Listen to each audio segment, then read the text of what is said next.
Coach Donna here, talking to you today about knowing yourself.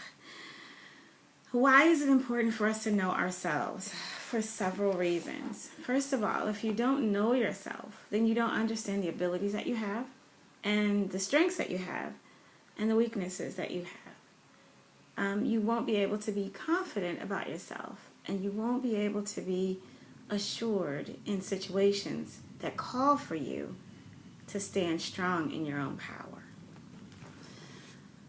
The first part of that is, of course, knowing yourself and knowing about your strengths. The reason why it's important to know about your strengths is because you can build on them. For me, also you can capitalize on how to make them work better in the world. And it's essential for you to know your strengths so that then you'll know what things that you can use first in your reservoir. It's like having your arsenal of stuff that's good to use. The first thing that you have that you grab a hold to most of the time are the things that are readily available to you. Those things that you know that you're sure will absolutely work. And the strong parts of you, you have to know, so you'll know when you need to pull something to grab those things first. Now, the things that you are not so strong in, the reason why it's good to know that part of yourself is because then you'll have the ability to create systems to help you support that. So that's either you getting really, really, really organized if you're disorganized. That's you getting really, really clear on, I'm never going to do the dishes every day. So I either need an automatic dishwasher that's going to support that for me, because I will put them in the dishwasher, but I won't do them every day. Or I'm never going to do them every day, and I really don't like touching them, and so a maid is necessary. A housekeeper can help me get that done.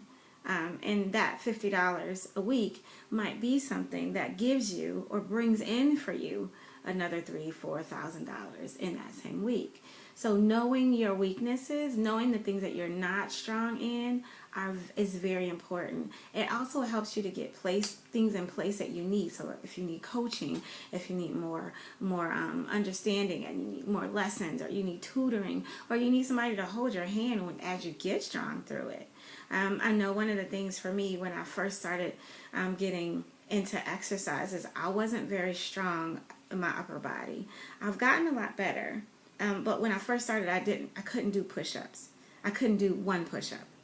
And for whatever reason, push-ups are different than plank, because I'm really good at plank in yoga, but the hard push-up thing has always been something that was a problem for me. It was difficult in here, through here, but because it was difficult here, it made it difficult here. And because those two kind of work together, they would feed off of each other. And I would be like, oh, I can't do push-ups. Oh my God, push-ups are so hard.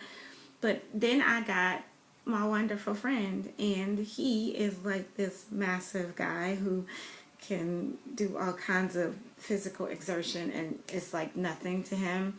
And he trained me. And when he started training me, he would tell me, you know, it's in your head that you can't do the push-ups. It's in your mind that you can't do the push-ups.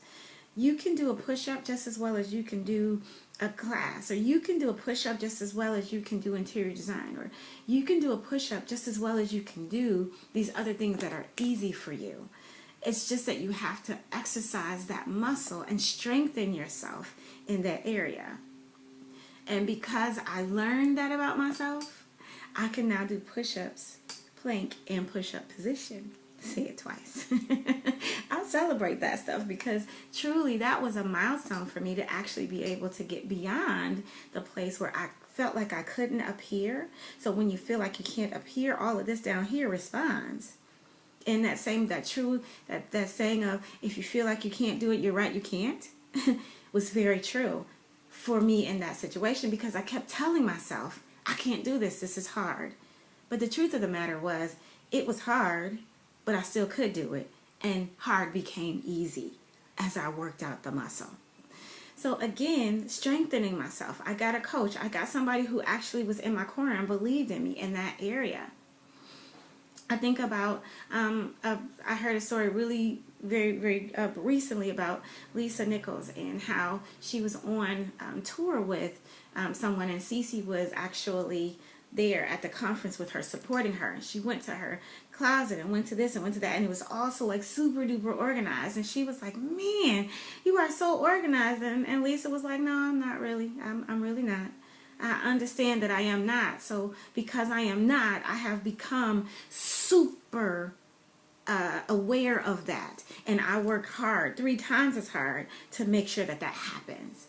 So the weaknesses, the way that you can combat the weaknesses is to really be strong in that area by just strengthening the muscle, by really working towards getting things done. And you can't do that without knowing yourself.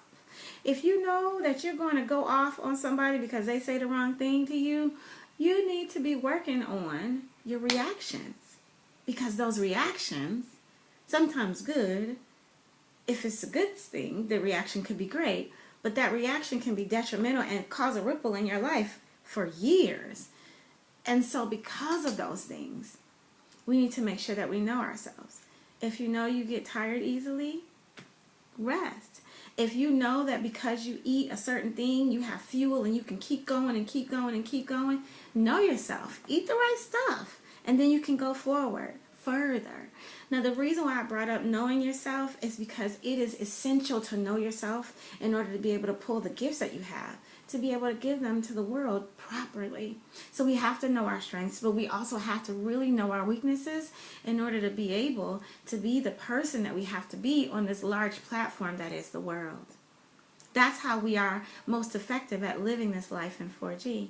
Because without knowing yourself, something can slip up on you, something can slip past you, you can surprise yourself. And the worst person in the world that you want to surprise is yourself.